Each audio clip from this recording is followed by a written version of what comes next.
안녕하세요, 여러분. 모든 것이 서쪽에서 시작이 되었다. 제가 관중 땅을 두고 이렇게 말하는 겁니다.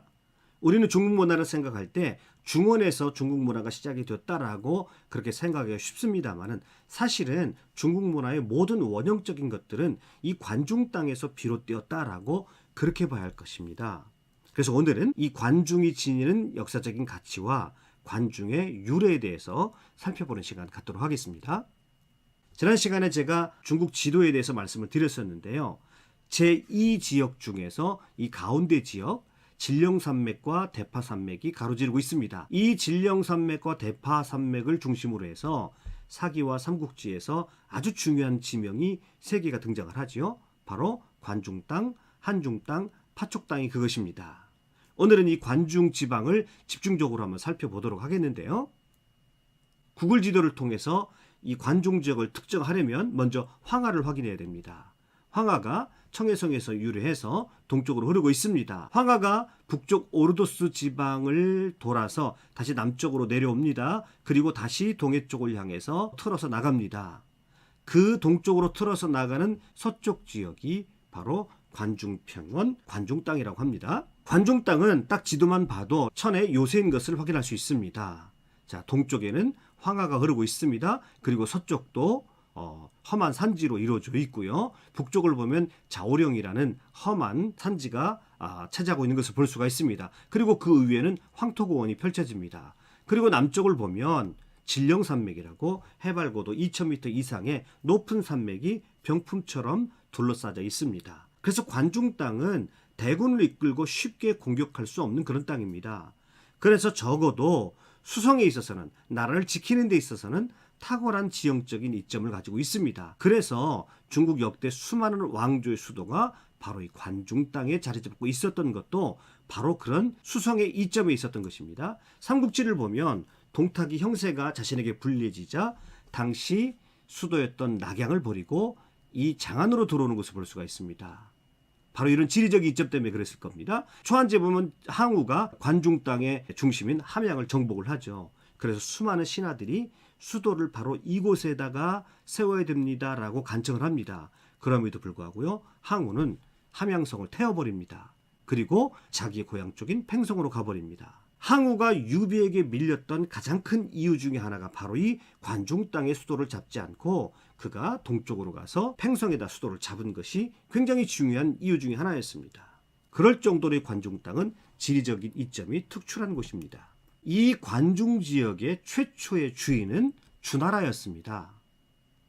주나라는 원래 고공담보라는 사람이 이 기산, 이 북쪽의 유목민들과 더불어 살다가 남쪽으로 내려와서 이 기산 땅에다가 자리를 잡습니다. 그리고 이 주나라는 원래 동쪽의 천자국이었던 동쪽의 상나라의 지배를 받습니다. 그리고 오랫동안 상나라에 짓눌려 오다가 드디어 거병을 하고 상나라를 공격을 하게 됩니다. 이 전투가, 즉 속국이었던 주나라가 천자국인 상나라를 대적하여서 그 유명한 목야전투입니다. 이 목야전투에서 주나라가 대승을 거두게 되는데요. 약 4만 5천의 군사로 70만 대군을 이겼다고 하지요. 그래서 천자국의 위치가 바뀌게 됩니다. 서쪽에서 조그만 기산 지방에서 시작했던 주나라가 천자국이 된 것입니다. 그러니까 천자국이 동쪽 중원 쪽에 생긴 것이 아니라 이제 천자국이 주나라가 되어버린 것이죠. 그때 주나라에서 가장 큰 공을 세웠던 세 사람이 있지요. 먼저 주무왕, 강태공, 주공입니다. 여러분, 주무왕 하면 모든 굴욕을 다 참아내고 인내하고 있다가 끝끝내 상나라를 물리치고 천자국의 왕이 되었습니다. 이른바 성군으로 인정받은 왕입니다. 이 주무왕은 그야말로 창업주의 모델이라고 할 수 있겠는데요. 이 주무왕보다 더 유명한 사람이 바로 강태공이죠. 자, 모든 시대를 통틀어서 책사의 모델이라고 할 수 있는 사람이죠. 너무도 유명한 인물입니다. 이 강태공과 관련돼서 봉신년이라는 소설이 그 후에 쓰여지게 됩니다. 드라마로도 만들어지는 것을 볼 수가 있는데요. 그 다음에 이 강태공은 제나라의 시조입니다. 제나라를 봉급으로 받아서 제나라의 시조가 되는데 후에 제나라가 강대국이 될 수 있었던 것도 강태공의 영향이 매우 컸다고 보아도 좋을 것입니다. 그 다음에 또 한 사람 아주 유명한 인물이죠. 주공이 등장하는데요. 이 주공은 현신의 전형입니다. 현신이라고 하는 것은 덕이 있는 신하를 말하는데요. 원래 이 주공은 주무왕의 삼촌이죠.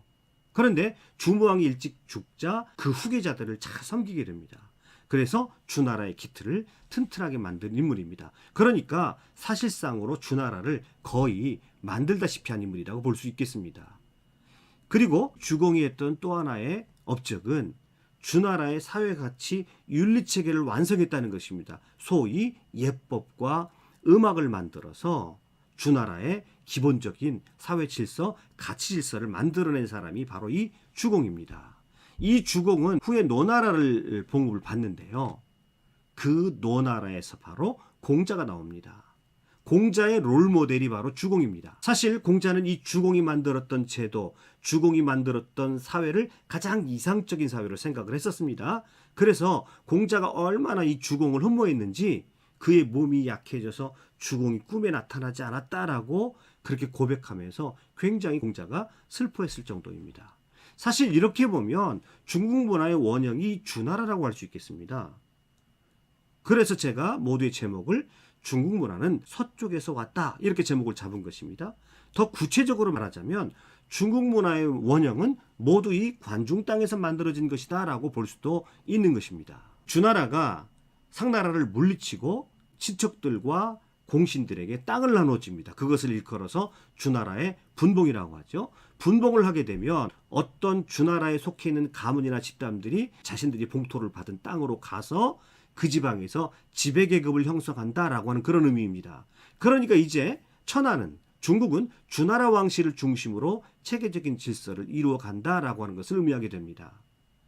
우리는 이것을 혈연적인 봉건제도다 이렇게 말을 하는 거죠. 그래서 이 지도를 보시면 서쪽에 치우쳐 있는 이 주나라가 중원 전체 또 중국 전체를 지배하는 모습을 하고 있는 것을 볼 수가 있습니다. 이렇게 주나라에 의해서 천하의 질서가 정립되었던 시기가 1045년 목해전투 이후니까 그러니까 11세기 중엽의 일이죠. 이렇게 주나라를 중심으로 해서 봉건 질서가 몇백 년을 이어가게 됩니다. 여러분 이 지도에서 왼쪽을 보십시오. 구석에 보면 여기 위에서 말씀드렸던 대로 기원전 11세기경 주나라가 천자국이 되면서 동쪽에 있는 모든 땅들을 분봉하고 자신의 가신들과 친척들을 그곳에 파송을 해서 모든 그곳을 지배하도록 만들었습니다. 그래서 이제까지 없었던 세상의 질서가 새로 만들어졌습니다. 그리고 그 뒤에 한 200년쯤 흘러서 진시황의 조상들이 이 서쪽에 작은 땅 하나를 받습니다.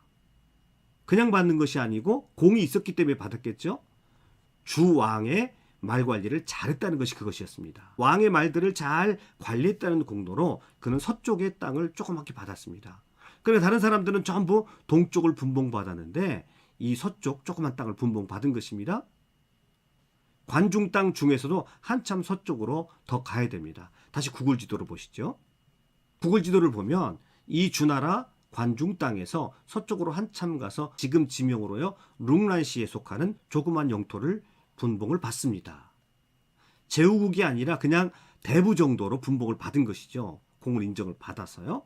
이 룽란 지역은요 제갈량이 북벌을 할 때 첫 번째로 올라갔던 루트와도 거의 일치하는 지역인데요. 사실 그때에는 중원의 입장에서 보면 이 지역은 완전히 오랑캐라고 할 수 있습니다. 이 지역에 사는 오랑캐들을 통틀어서 융족이라고 불렀습니다. 그러니까 진나라는 그 후에 춘추전국 시대를 통틀어서도 서쪽에 있는 야만족들이라고 오랑캐라고 비웃음을 많이 받았던 나라가 바로 이 진나라입니다.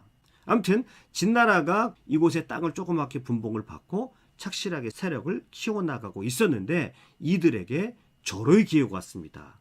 사실 진의 기회는 주나라의 위기와 관련이 있었습니다. 그 당시 주나라에는 유왕이 있었습니다. 절세 미인이었던 이 포사에게 빠져가지고요. 주유왕이 헤어나오지 못하고 있었습니다. 그런데 이 포사의 특징은 잘 웃지를 않습니다. 왕이 포사가 웃는 모습을 보는 것이 소원이었습니다. 그래서 왕은 이 포사를 즐겁게 하려고 거짓으로 봉화를 올립니다. 봉화가 올라가면 제후국들이 군사를 이끌고 왕에게 무슨 변고가 생겼나 외적이 침략했나 그렇게 알고 호경으로 많은 군사들을 끌고 달려오지요. 그런데 막상 와보니까 왕이 포사를 웃게 만들려고 일부러 그런 일을 벌인 것입니다. 포사는 궁궐 성벽 위에 올라서 제후국들이 헛걸음치는 것을 재미있게 웃으면서 바라봅니다. 이렇게 몇 번을 당하다 보니까 그 후에는 제후국들이 봉화를 올려도 오질 않습니다. 그런데요. 기원전 770년 실제로 서쪽의 견룡족들이 호경을 침략을 합니다. 봉화를 올렸습니다마는 아무도 어떤 제후들도 도와주러 오지 않죠. 그래서 주나라는 속수무책으로 당하고 맙니다. 수도 호경이 함락되고 주유왕은 이때 죽습니다. 그런데 여기에 진나라가, 작은 본국이었던 진나라가 역사의 전면에 이 시기에 등장하게 됩니다. 이때 이 침략을 했던 견룡족과 상대를 해서 전공을 세우면 물론이고 후임 왕이었던 주평왕이 낙양으로 도망을 갈 때, 천도를 할 때 끝까지 호위하면서 왕을 지킵니다. 주나라 왕이 호경을 버리고 낙양으로 도읍을 옮긴 것, 동천, 이때부터를 일컬어서 우리가 역사에서 춘추시대 시작이다 이렇게 말을 하죠. 아무튼 이때 진나라의 양공이 주나라 왕을 이 낙양까지 잘 호위해서 보호해서 데려다준 공로로 인정받아서 주왕실로부터 땅을 앗아봤습니다. 그때 진나라가 주왕실로부터 받았던 땅이 요 기산 땅입니다. 요 기산 땅은 또 어떤 땅이냐면 아까 말씀드렸죠. 이 기산 땅은 원래 주나라의 발생지입니다. 그러니까 주나라의 발생지를 진나라에게 준 셈이 된 겁니다. 그래서 이 서쪽 변방에 있었던 이 진나라가 진출하게 됩니다. 그래서 기산 땅을 받으면서 이 관중 지방의 제후국으로 진나라가 새롭게 부상하면서 역사의 전면에 등장한 것입니다. 이제 진나라는 적어도 관중에서는 주인 노릇을 하기 시작한 것입니다. 주왕실은 낙양으로 물러갔기 때문에 여기는 무주공산이 되었는데 진나라가 차지한 것이죠. 처음 설명드렸던 대로 이곳은 천의 요새입니다. 누구도 쉽게 공격할 수 없는 것입니다. 그런 이점을 배경으로 해서 진나라는 이후에 아주 괄목할 만한 성장을 이루어서 커다란 제후국으로 춘추시대에 강력한 국가로 등장을 하고 그리고 전국시대를 걸쳐서 마침내 중국을 통일하는 최초의 통일왕조를 이 진나라가 이룰 수 있었던 것입니다. 이 시기에 진나라를 비약적으로 발전시켰던 현명한 군주가 있었습니다. 그가 바로 진목공입니다. 그가 동쪽에서부터 인재를 받아들입니다. 그 인재 중에 한 명이 여러분들이 많이 좋아하시는 바로 백리입니다. 그는 본래 여기 황하 이북의 본국이었던 우나라 출신이었는데 갖은 고생을 하다가 늦은 나이에 이 진목공에게 발탁이 되어서 진나라를 강력한 제국으로 성장시키는데 이 백리가 큰 역할을 하게 됩니다. 그렇게 진나라가 이 관중 땅을 지배하게 되면서 4개의 관문이 생깁니다. 이 관중 땅을 지키기 위한 4개의 관문이 생긴다는 말입니다. 그게 바로 북쪽에서부터 내려오는 소관도로라고 하는데요. 이 길에 길목을 막고 있는 한중지방에서 넘어오는 진창고도, 이것도 삼국지에서 자주 등장하죠. 제갈량이 북벌을 할 때요. 진창고도의 길목을 막고 있는 산관, 그 다음에 주로 이 밑에 초나라로부터 오는 길목을 막고 있는 무관, 그리고 너무도 유명한 곳이죠. 중원 쪽으로부터 오는 길에 길목을 막고 있는 함곡관. 이렇게 4개의 관의 가운데 있다. 그래서 이 지방이 그 뒤로부터 관중 지방이다. 이렇게 불린 것입니다. 자, 진나라는 보시는 바와 같이 사방이 산과 강으로 둘러싸여 있기 때문에 외부에서 함부로 침입하기가 어렵습니다. 그래서 이런 조그만 도로로밖에 들어올 수가 없는데 그 길목을 4군데로 딱 막고 있으면서 관중 지방을 더 튼튼하게 지켰다라고 하는 그런 의미가 있는 것이죠. 서쪽 변방에 아주 조그만 본국이었던 진나라가 마침내 관중의 주인이 되었다는 것이 큰 의미가 있고요. 이제 후에 이 진나라가 점점 그 세력을 키워가서 동쪽의 모든 나라들을 다 삼키고 마침내 진나라가 통일하게 되는 것이죠. 자, 오늘은 이 관중이라는 이름이 어떻게 해서 생겨났는지, 그리고 주나라에 이어서 진나라가 이 관중의 주인으로 등장하기까지의 그 과정을 설명드렸습니다. 다음 영상에서는 파촉 지역을 설명을 드리겠는데요. 제갈량의 북벌을 중심으로 설명을 드리겠습니다. 자, 오늘도 영상 끝까지 시청해 주셔서 대단히 감사합니다.